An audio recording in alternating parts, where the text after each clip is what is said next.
Nous accueillons à présent Nicole Mouton. Elle vient nous parler d'un spectacle. Bonsoir Nicole Mouton. Bonsoir, Jasmine. Alors, quel spectacle ?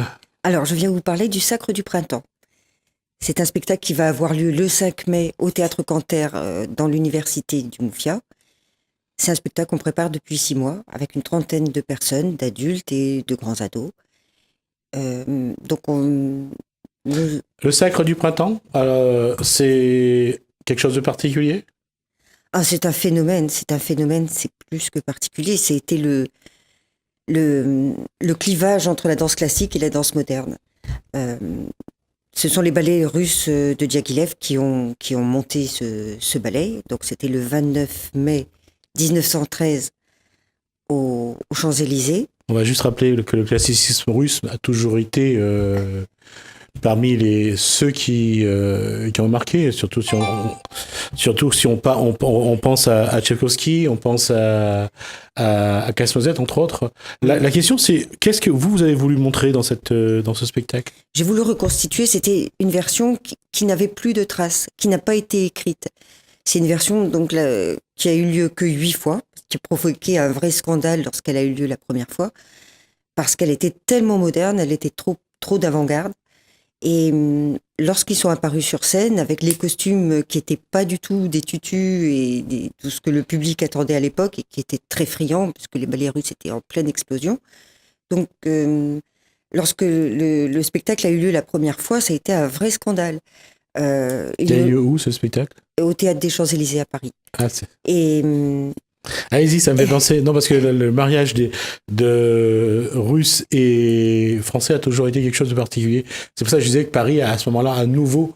Ils étaient fans, ils étaient des grands admirateurs. Surtout que Diaghilev s'entourait vraiment de génies, que ce soit au point de vue costume, musique. Il cherchait les gens les plus talentueux. Donc à l'époque, c'était vraiment une bombe. Les gens se battaient pour aller voir les ballets russes.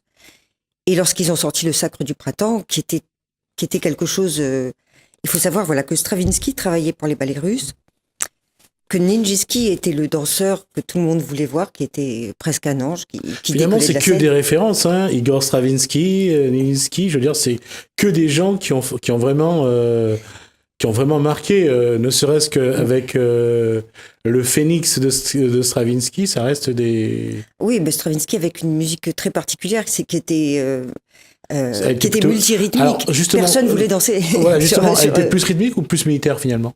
Elle était multirythmique, c'est-à-dire que des comptes de 11, 7, 4, ça change tout le temps. D'accord. On ne peut pas s'adapter. Tous les danseurs qui avaient l'habitude de danser sur 8 ans étaient vraiment très bloqués. Une révolution en quelque sorte. C'était la révolution contemporaine. C'est le ballet qui a donné naissance au contemporain.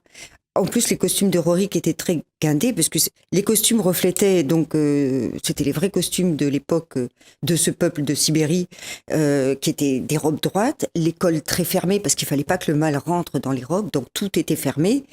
Donc c'était impossible de faire des arabesques, des développés, des grands jetés, tout était limité. Et Nijinsky, qui avait que 24 ans à l'époque, a eu le génie aussi de faire danser les danseurs comme les paysans de l'époque. Comme les tenues, il s'est inspiré complètement de toutes ces postures des paysans. Et puis les tenues traditionnelles aussi. Chaque tenue représentait bien sûr une région, représentait une tradition, je suppose. Non, c'était vraiment tous les gens du village. Non, dans chaque... Pas dans ce ballet-là, mais je veux dire que lorsqu'on veut révolutionner, on essaye quand même de donner la parole au peuple. Ah, tout à fait, oui. Mais là, c'était carrément... C'était plus... c'était une grande empathie. Il s'est complètement investi dans les costumes. On a tout le village, on a la sorcière, on a les enfants, on a les jeunes hommes, les femmes, les sages, l'ancêtre qui a 300 ans, parce qu'à l'époque, on s'était permis de vivre très vieux. C'était cette époque où les gens fabriquaient de l'or et savaient le faire, où ils pouvaient se permettre d'avoir des couronnes en or. Tout était... c'était vraiment une époque... D'ailleurs, sur eux, en plus de leur robe guindée, ils avaient beaucoup de symboles, plein d'amulettes, de talismans. J'allais dire de bijoux, mais bon, apparemment, c'est... Les bijoux, ils en avaient aussi plein, mais c'était toujours des objets très protecteurs contre le mal. D'accord. C'est bon, ça a été une grande contrainte pour Nijinsky de se retrouver face à ces costumes et d'imaginer la chorégraphie. La musique et les costumes ont été faits avant qu'il décide la chorégraphie. Et puis c'était un petit peu aussi dans un paradoxe, parce que là, il fallait montrer j'allais dire ce qu'on voit pas, le monde invisible de ces gens-là aussi. Tout à fait. Là, c'était une révolution parce que ça montrait la vraie vie, le vrai peuple, les vrais mouvements du peuple. Et les croyances. Et les croyances. Ça fait que même dans tout ce qui était de sa chorégraphie, il n'a pas pu faire déporter des rapprochements corps à corps, tout ce qu'il pouvait faire dans les autres ballets, parce qu'il y avait tous ces symboles sur eux. C'était limité. Par contre, il a inventé les chutes. C'est les premières chutes qu'on a fait sur scène. C'est Nijinsky qui les a inventées en 1913, où il a habitué les gens à aller au sol, parce que les paysans fatigués, ils se couchaient très vite. Donc, ils tombaient au sol très vite, facilement, dès qu'ils avaient besoin de dormir un petit peu. Bon. Et il y avait aussi, donc, il a inventé des sauts avec les jambes en dedans, alors que tout le monde s'appliquait à être très en dehors. Et chaque personnage travaille en plus sur un instrument de musique, de la partition de Stravinsky. Chaque groupe, les enfants, les ados, les femmes, les hommes, les sages, chacun a sa place sur un instrument. À l'époque, il y avait en plus des instruments qui ne sont plus utilisés actuellement, comme le basson, le piccolo, enfin des choses qu'on ne retrouve plus. Il y aura un balalaïka dans le spectacle ? Non. Alors, ma question, c'est comment faire un spectacle à partir de tout ce que vous avez dit, le faire ici à La Réunion avec des comédiens de La Réunion, avec des mentalités totalement différentes, parce que quelque part, dans ce que voulaient dénoncer les auteurs de l'époque, il y avait aussi la misère, il y avait aussi le pouvoir qui était très présent. C'était, on va dire, puisqu'on parle de 1913, il faut savoir que la révolution d'octobre, c'est 4 ans plus tard, 1917. Donc, on voit quand même, il y a un peuple qui essayait d'envoyer un message. Et comment, dans le spectacle qui sera produit ici, comment vous avez réussi à essayer de montrer que à travers la culture, il y a aussi des messages? Oui, c'est le message de la vie, c'est le message de l'éternité, c'est le message de l'amour, parce que tout le monde...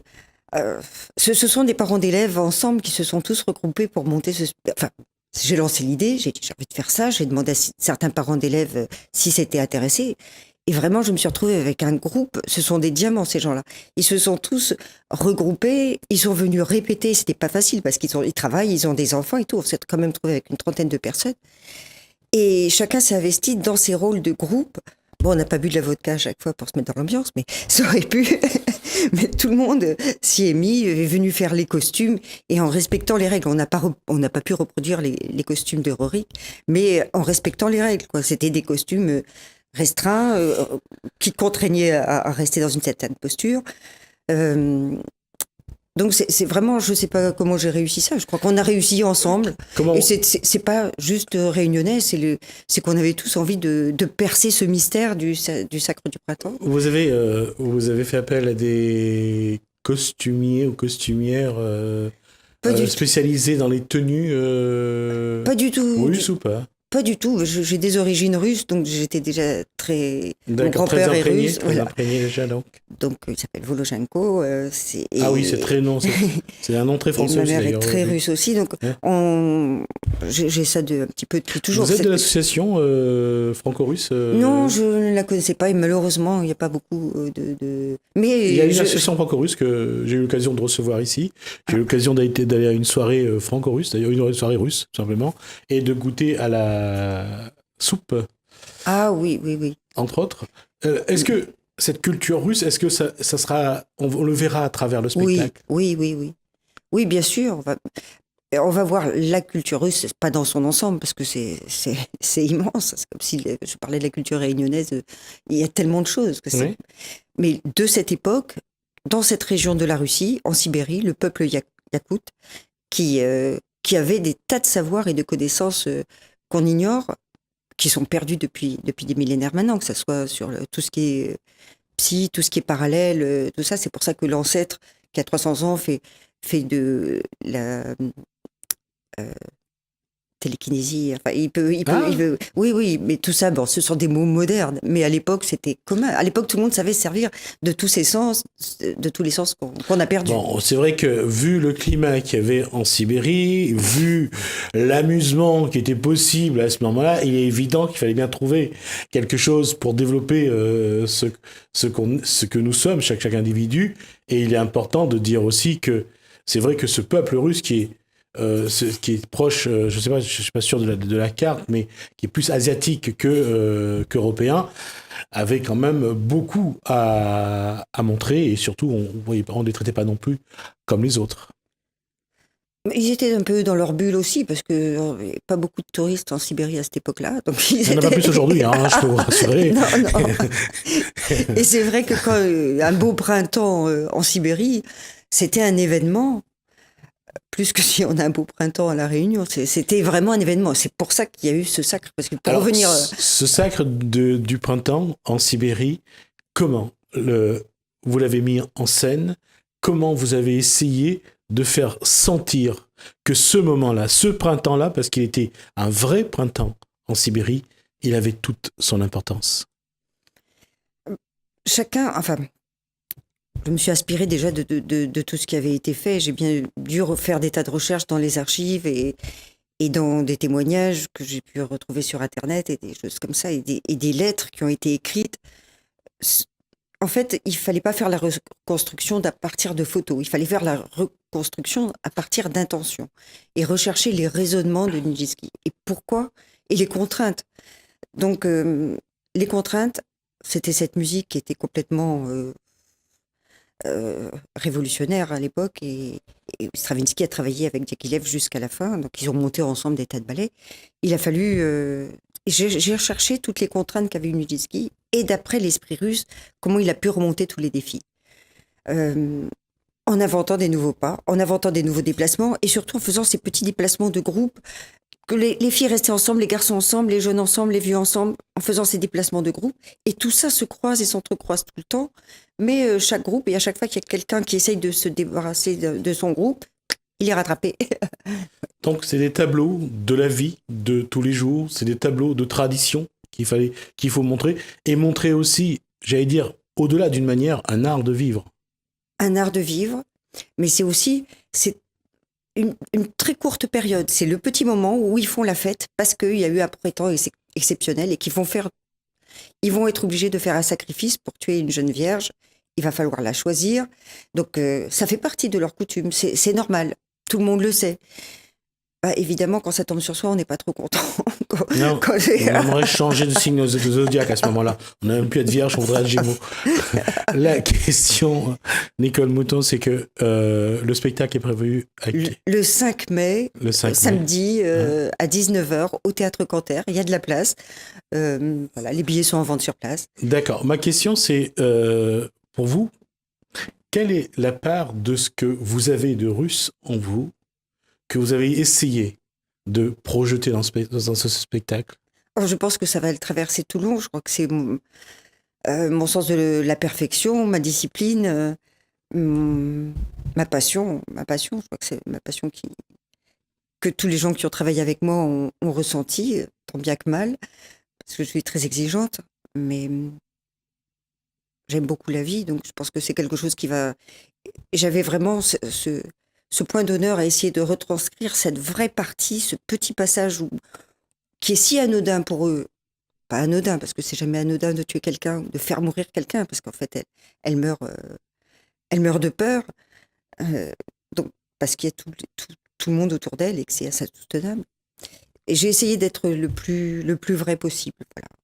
Comment ceux qui jouent dans ce spectacle, comment eux ont découvert je dirais la culture russe, les traditions, comment eux ont vécu ça avec vous, et hormis la vodka qui a sans doute donné un peu d'entrain, comment ça s'est passé? On a dilué. La vodka?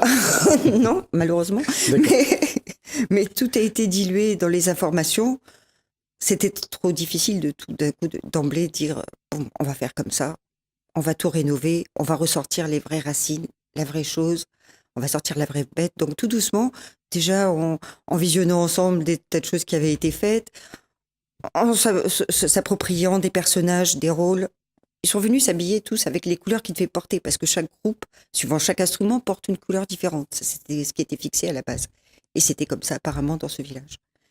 Et donc, chacun arrivait habillé avec le t-shirt de sa couleur. Chacun savait avec qui, dans quel groupe il était. D'accord. Et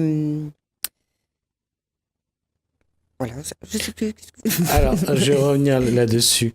Comment ils ont vécu cette expérience-là, ces répétitions? Comment ils ont entre eux ce qu'ils sont, les comédiens? Est-ce que vous leur avez demandé comment ils sont? Ils ont été réussi la ils ont été transition. magnifiques, ils ont fait tout jusqu'au bout, tout ce que je demandais, et je demandais le contraire le lendemain, ils le faisaient, et je changeais, parce que ça n'allait pas suffisamment bien sur la musique, il fallait enlever des pas, en rajouter. Les groupes, il fallait que ça soit bien fluide, tous les déplacements. Donc, Ils ont en tout cas suivi. ils ont tous suivi. Ça, c'est l'avantage d'avoir choisi des femmes mariées. Il faut toujours s'adapter. Je reviens sur... Il y a des hommes et des hommes qui ont la quarantaine, qui assurent. Ça joue aussi. Ouais. Qui peut-être ont montré même l'exemple de... d'adaptation et de... Combien de comédiens dans le spectacle? Il y a 30 personnes. 32 exactement. 32 personnes pour un spectacle qui va durer combien de temps? Une demi-heure. Une demi-heure, mais c'est une demi-heure en 2 tableaux, donc c'est un typlique. Donc, qui va durer une demi-heure, oui, c'est ça. Mais on n'a pas le temps de s'ennuyer. C'est vraiment... Il y a 2 parties, donc une qui fait 18 minutes et l'autre qui fait la différence. Et donc, ça va... 12. Merci. Et je reviens à ça. Qu'est-ce que le spectateur, quand il va venir, qu'est-ce qu'il va découvrir, qu'est-ce qu'il va apprécier, ou qu'est-ce qui va le surprendre? Il va prendre une douche de... C'est un spectacle vraiment inhabituel, hein. C'est vraiment un spectacle inhabituel. Il y a des déplacements constants, et puis il y a des choses à interpréter en permanence, et qui sont facilement interprétables. C'est pas simplement l'imagination. Donc ils vont prendre vraiment cette vie-là...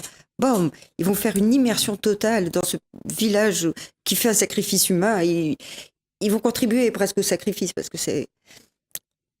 Et puis il y a plein de choses que je voudrais expliquer aussi, c'est les sauts. On se demande pourquoi l'élu qui finalement va mourir, pourquoi elle saute comme ça. Mais parce que dans les autres versions, on ne sait pas pourquoi elle fait tous ces sauts-là. Mais en fait, en faisant des recherches, j'ai vu qu'elle était sur des braises. Donc à chaque fois, on voit ces sauts qui sont... parce qu'il y avait toujours des grands feux de camp quand il y avait la fête du printemps. Et la suite de quoi, évidemment, il ne reste plus que les braises. Et voilà. Juste à rajouter, je ne sais pas si c'est en option, mais je vais quand même poser la question. Est-ce qu'il y aura un tirage au sort pour que le gagnant parte avec la jeune vierge qui sera sacrifiée? Je vais demander aux parents de la jeune vierge, mais je ne pense pas. C'est un premier spectacle russe à La Réunion? C'est le premier spectacle russe à La Réunion que je monte, et c'est la première reprise, la deuxième ayant eu lieu en 70, donc c'est la deuxième reprise depuis 1970. De ce spectacle, il n'y a pas eu d'autres. Si, bien sûr, il y a plein de ballets contemporains. Il y a une dizaine, je crois, d'œuvres qui se montent chaque année depuis 1913, qui sont des ballets contemporains, où chacun a sa page blanche, musique de Stravinsky, et fait ce qu'il veut dessus. Mais là, c'est vraiment, j'ai essayé de faire quelque chose qui était très puriste. Donc vraiment rester dans la tradition, surtout respecter, je pense, l'idée de Nijinsky. Voilà, l'idée de l'auteur au départ. Voilà, l'idée du chorégraphe, essayer de retrouver vraiment son intention. Il y a un petit côté de vous, un peu nostalgique de ces grandes années de la culture russe, des grands bals d'Europe, que ce soit en Autriche, à Vienne, que ce soit en Russie, que ce soit à Paris. Ces moments-là, ça reste des moments magiques. Bien sûr, surtout que lorsque j'étais enfant et que j'allais au conservatoire, mon professeur ne nous parlait que de ça, donc c'était sa vie, donc c'est en moi, c'est mes racines. J'ai toujours, de plus par mes origines, c'était quelque chose, que ce soit le tempérament, que ce soit tout ça, c'est resté, c'est imprégné. D'accord, donc ça veut dire que vous avez aussi un petit pincement au cœur pour la chanson de Gilbert Bécaud? Bah oui, c'était un fan de Russie, donc rien que le personnage déjà, bien sûr. Et je répète souvent, c'est grâce à lui qu'il y a maintenant un café Pouchkine à Moscou. Oui, parce que ça n'existait pas. Ça n'existait pas, c'est grâce à sa chanson. Sa chanson, oui, parce que les touristes, à chaque fois qu'ils arrivaient sur la place Ils rouge, réclamaient le café de Pouchkine, et finalement, ils ont construit un café Pouchkine. Comme ça, on leur répond plus aux questions, c'est là, voilà. J'allais dire la grandeur de la grande Russie aujourd'hui. Je parle pas de politique, je parle de culture. C'est dommage aujourd'hui qu'on en parle un peu moins, hormis les chœurs comment on appelle encore cette grande troupe. Du Bolchoï. Il y a ça. Saint-Pétersbourg. Il y a également Non, on regardera ici. La question, c'est, j'allais dire, je retrouverai tout à l'heure, mais la question, c'est vrai que la grandeur de la Russie, quelque part, c'est un petit peu... Il y avait la grandeur de la Russie, parce qu'il n'y avait pas encore ailleurs, rien ne s'était vraiment développé dans le monde artistique, je veux dire dans le monde de la danse classique. Maintenant, il existe tellement de grandes compagnies de danse classique partout dans le monde qu'on ne peut pas parler que de ce qui se passe en Russie. Donc on parle de tout ce qui se passe à travers le monde maintenant dans la culture de la danse classique. Mais c'est vrai qu'à cette époque-là, il y avait une exigence qu'on a moins maintenant. Maintenant, on passe plus de temps à essayer de faire de la souplesse en danse que de faire de la respiration. Alors que la danse, c'est pas simplement dessiner des lignes. La danse, c'est respirer, c'est vivre. D'accord, on arrive à la fin, on a dépassé nos 20 minutes. Merci Nicole Mouton. Je rappelle donc qu'il y a donc un spectacle ce samedi, donc 5 mai à la salle Vladimir Canter à l'Université de La Réunion. Donc ce spectacle s'appelle Le Sacre du Printemps. Donc l'occasion de voir un petit ou de se rapproprier, de vibrer de nouveau avec la culture russe. Merci pour beaucoup toutes ces informations. Nous, on va juste tourner une petite page et on se retrouve juste après.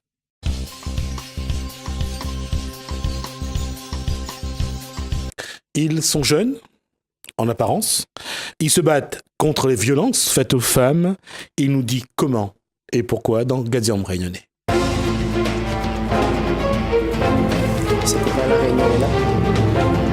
D'accord. On va commencer par les demoiselles. Elle me regarde avec un œil. Yona Sincère, bonsoir. Bonsoir. Lina Barry, bonsoir. Bonsoir. Attendez que je dise une bêtise, mais je n'ai pas dit. Et Thomas Boisedu, bonsoir. Bonsoir. Vous êtes étudiant en licence professionnelle des métiers de la communication au SUFP à la Technopole Saint-Denis, c'est ça ? C'est ça. D'accord, c'est quoi les métiers de la communication aujourd'hui ? Bon, en fait, aujourd'hui, les métiers de la communication sont très variés. À savoir que la communication aujourd'hui à 360 degrés. Il y a les métiers spécial médias et hors médias. Mais on va dire que, par exemple, chef de publicité, c'est le poste que j'occupe actuellement au sein de mon entreprise. On peut avoir chargé de communication ou même graphiste. Tant que ça touche la communication, on reste dans le domaine. D'accord. Mesdemoiselles, voilà. Je vous écoute après le beau discours de monsieur. On peut avoir aussi des métiers comme community manager. C'est quoi un community manager ? C'est celui qui gère les réseaux sociaux pour l'annonceur. Il y a aussi l'assistant de communication qui assiste le chargé de communication. Il fait les relations entre l'entreprise et les agences de communication. D'accord. Pour les créations. D'accord, on finit le tour de temps avec Lina Barry. Elle me regarde en attendant, j'ai où tirer tout à l'heure, mais je vous en prie. Je suis la dernière, ils ont tout dit. Et après, on travaille sur deux types de communication, la communication interne et la communication externe. Donc après, ils ont parlé des métiers et de ce que nous, on peut faire après la licence professionnelle. D'accord. Alors, on va essayer de se calmer, on va essayer de prendre son souffle et on va essayer de doucement... D'accord, ça ira. Alors, ma question, c'est... donc, votre section actuellement prépare une action ? Oui, en fait, pour recontextualiser, nous sommes 3 étudiants de la communication et nous lançons un projet. Et ce projet, aujourd'hui, est dans le cadre de notre licence. Et ce projet, le projet qu'on a décidé de mener, c'est la lutte contre les violences faites aux femmes. Je peux vous poser une question ? Allez-y. Quelles sont vos notes en devoir écrit ? En devoir écrit, entre 8 et 12. Sur combien ? 20. Ouais, je pensais que c'était mieux que ça. Moi. Ah bon ? Ouais, je trouve que vous savez contextualiser. La question, je reviens là-dessus. Le projet, pourquoi avoir choisi la violence de faire un projet sur la violence faite aux femmes? C'est un sujet d'actualité et on a beaucoup réfléchi sur quel sujet on peut travailler pour mettre en place notre projet. Et après, on a bien vu par rapport à ce qui s'est passé un peu dans le monde entier, par rapport à ce qui se passe actuellement, comment dire ça? Comment vous faites, vous, avec ce projet? Est-ce que vous faites une immersion en milieu? Est-ce que vous avez rencontré des personnes victimes de violences conjugales ou victimes de violences intrafamiliales? Oui, on en a rencontré. En fait, grâce à nos actions qui ont été relayées sur les réseaux sociaux, tout ça, ça a permis aux femmes, justement, victimes de toutes ces violences, de nous contacter directement. Et on a pu les rencontrer ensuite pour des témoignages et les relayer sur les réseaux sociaux. Quand on a votre âge et quand on a cette envie de changer les choses, de mettre fin à ces violences, à ces souffrances aussi, quelle est votre attitude? Comment vous avez rencontré ces femmes? Comment vous l'avez parlé? Et qu'est-ce que vous avez retiré pour pouvoir faire ce projet? C'est sûr que quand on rencontre ces femmes, au début, vu que nous, on est jeunes, on ne sait pas vraiment quelle approche avoir et quelle approche, justement avoir avec ces personnes-là. Quelle attitude avoir face à ces personnes donc, qui sont dans la souffrance? Déjà, c'est être attentif, les écouter et aussi, je pense que essayer vraiment de les comprendre. C'est pas juste de répondre pour répondre, mais vraiment prendre en compte leurs réponses et les... D'accord, je vais revenir vers Thomas Boissieu dans un instant, mais je peux d'abord poser la question aux filles. Vous qui êtes des femmes en devenir, quel rapport vous avez, quelle approche avoir quand vous êtes dans votre attitude, dans votre posture, vis-à-vis de ces femmes qui, elles, vivent des moments très difficiles, sont en rupture à cause de ces souffrances. Comment vous échangez avec elles? Alors déjà, il ne faut pas juger parce que on ne sait pas comment c'est arrivé la chose. Et aussi, il faut être très, très compréhensible vis-à-vis de ces femmes-là. Être une épaule, en fait. Et, être à l'écoute, pour vous, comment ça se passe quand vous êtes là pendant de longues minutes à entendre les souffrances de ces femmes-là? Comment vous réagissez? C'est vrai que c'est très dur à entendre parce qu'on se dit que voilà, dans cette société, il y a des choses horribles qui se passent, que nous-mêmes, quand nous les entendons, nous en prenons conscience en fait, qu'il y a des dangers autour de nous, même si on n'est pas forcément la cible. Vous arrivez à comprendre comment ces femmes se laissent violenter, comment se laissent maltraiter? Comment Lina réagit quand elle entend ça? En tant que femme en devenir, comment elle ressent ces choses-là? Comment les femmes ressentent? Non, comment Lina, femme en devenir, vit le fait qu'il y a des femmes qui sont maltraitées, ou se laissent maltraiter, ou à un moment donné sont tellement dominées qu'elles n'existent plus. C'est très difficile. Après, ce que je vois quand je leur en parle, c'est que c'est que soit il y a des femmes qui ne se rendent pas compte, et donc qui le vivent tous les jours constamment, et qui ne veulent pas l'accepter.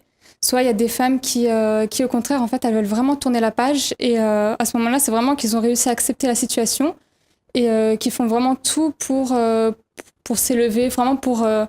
Elles prennent contact avec des associations, elles essayent vraiment de réussir et de s'éloigner parce que c'est vrai que ça les enferme dans un petit monde et elles ne peuvent pas ni dire grand-chose. Et donc voilà, on leur permet de s'exprimer par rapport à notre action. Et votre action, justement, consiste en quoi? En fait, notre action est de proposer justement une solution à ces femmes-là. C'est sûr qu'on les écoute, mais on est aussi là aussi pour leur dire que, écoutez, aujourd'hui, nous, en tant qu'étudiants, peut-être qu'on n'a pas votre vécu, on n'a pas beaucoup d'expérience, mais on est là aussi avec notre envie, notre dynamisme, et on est là pour leur dire, écoutez, on propose des cours gratuits, venez vous initier, osez. Des cours gratuits de quoi? Des cours gratuits de self-défense en partenariat avec des salles de sport.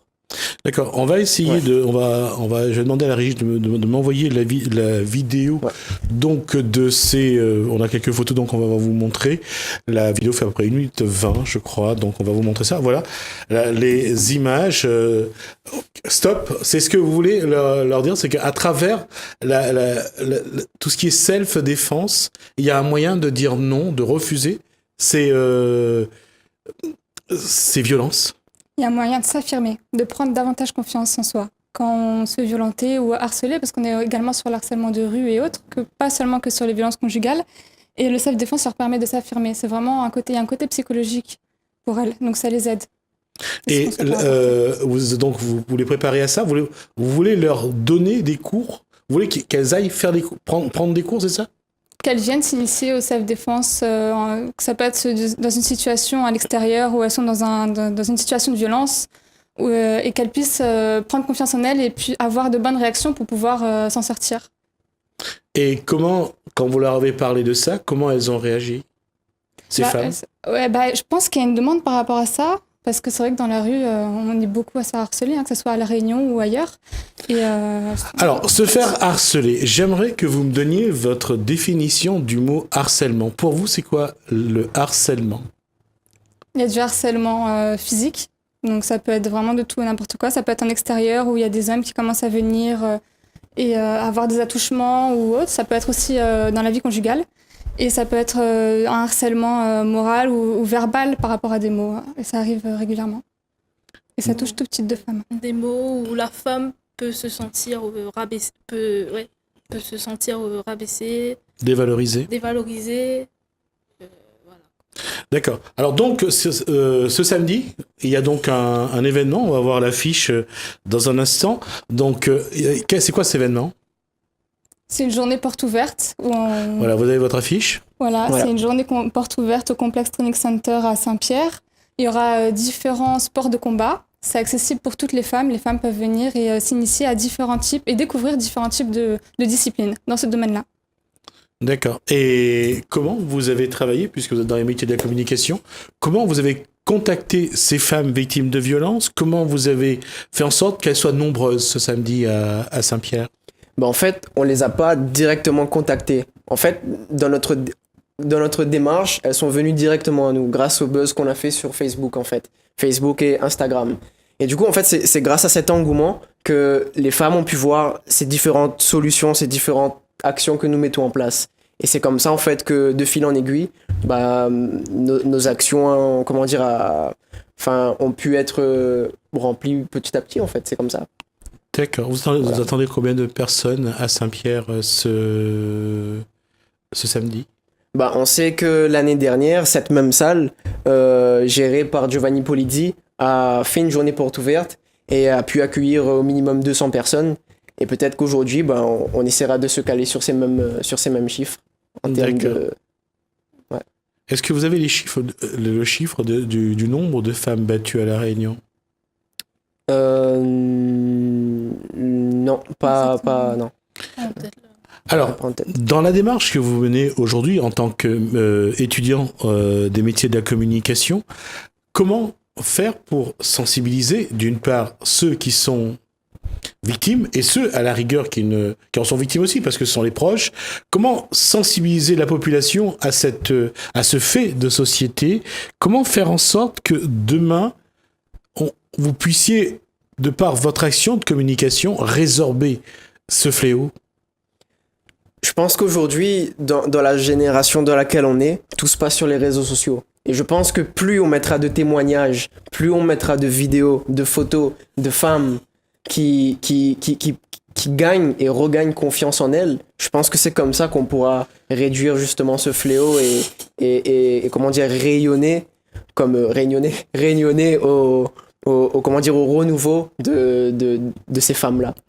Ouais. Ma question pour vous, mesdemoiselles, qu'est-ce que votre génération peut apporter à cette situation aujourd'hui? Comment vous, à votre niveau, dans la vie de tous les jours, dans chaque instant de votre vie, vous pouvez éviter qu'un individu, un homme bien sûr, devienne violent? Et comment éviter qu'une femme se laisse aspirer par la spirale de cette violence et de devenir finalement d'être rabaissé, d'être humilié, de n'être plus à un moment donné qu'une serpillière? Ça commence déjà par une prise de conscience pour que les femmes puissent dire stop, qu'elles prennent conscience qu'il faut dire stop. Est-ce qu'il y a quelqu'un dans l'entourage de Yona qui est victime de violence? Oui, je connais une personne qui a été victime de violence, qui heureusement a pu dire stop à un moment donné et qui jusqu'à aujourd'hui, est en phase de reconstruction.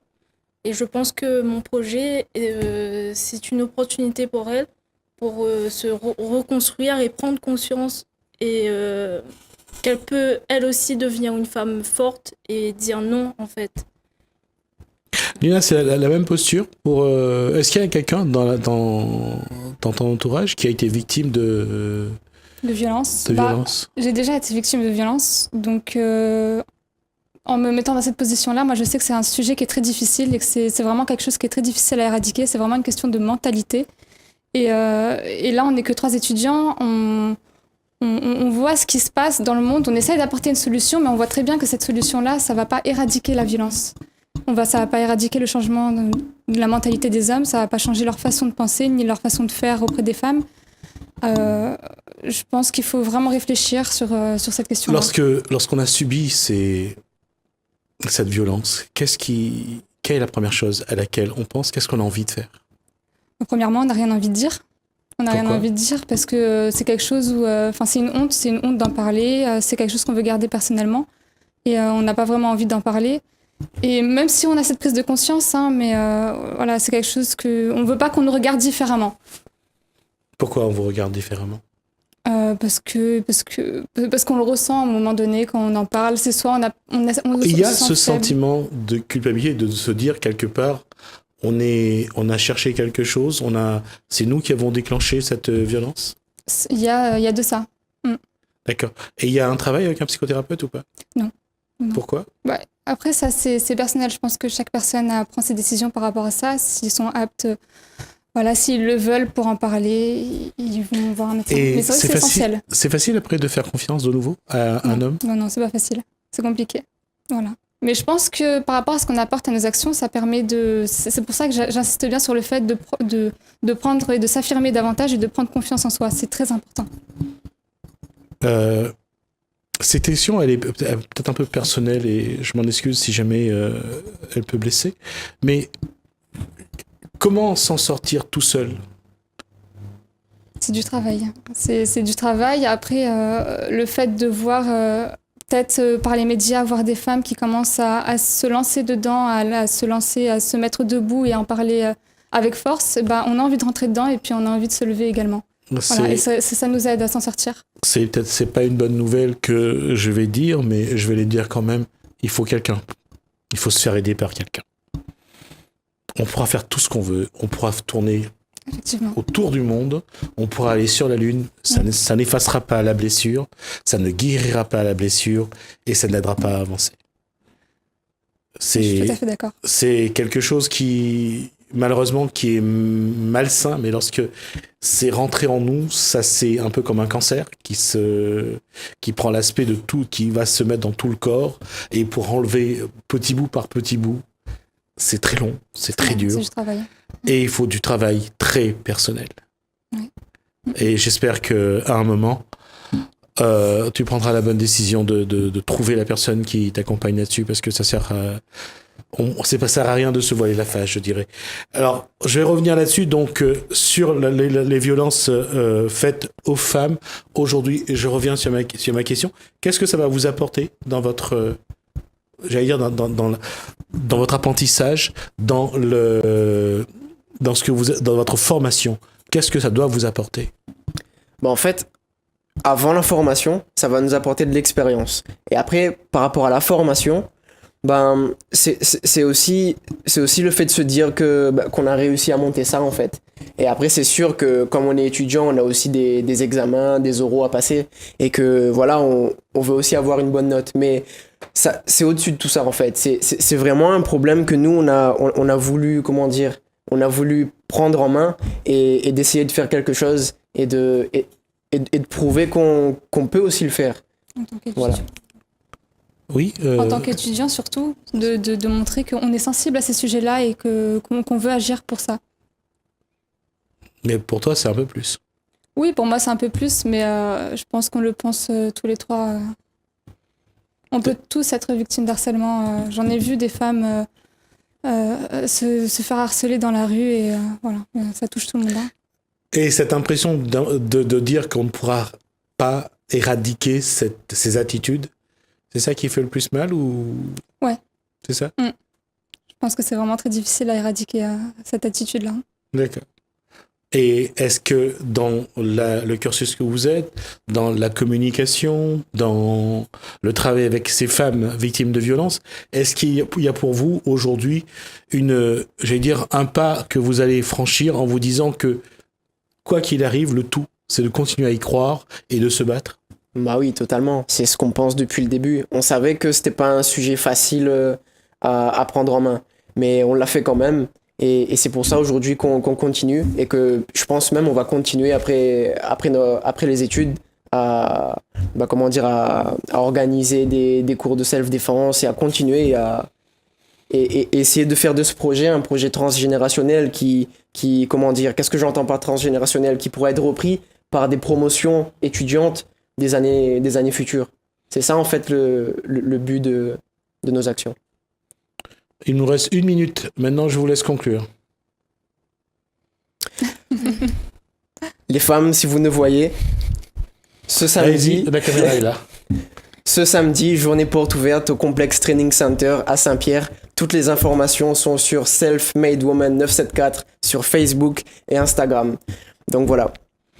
Alors, les fondateurs donc du mouvement Self-Made Woman 974 donc vous donnent une invitation, vous invite donc à cette manifestation, à cette action en faveur des femmes victimes de violences et surtout, je dirais que c'est plus une porte ouverte vers une reconstruction, une affirmation de soi et parfois, ce qui est le plus dur en fait, juste avant, c'est le lâcher prise. Et ça, c'est vrai que c'est pas facile de pardonner. Merci à Thomas Boisedu pour ses interventions. Yona Sincère, merci également, mais franchement, la poigne... Un vrai mec. Et Nina Barry, donc merci pour ce témoignage. Merci à vous trois donc pour nous avoir parlé de votre section SUFP donc de la Technopolis, donc les métiers. Vous êtes en licence professionnelle donc des métiers de la communication.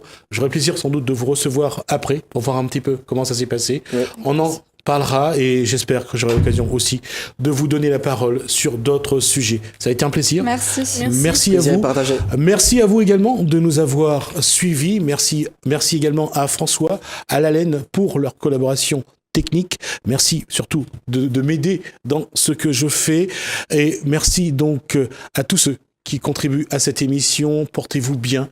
Commencez bien votre soirée sur Télé Créole. Je vous dis à demain.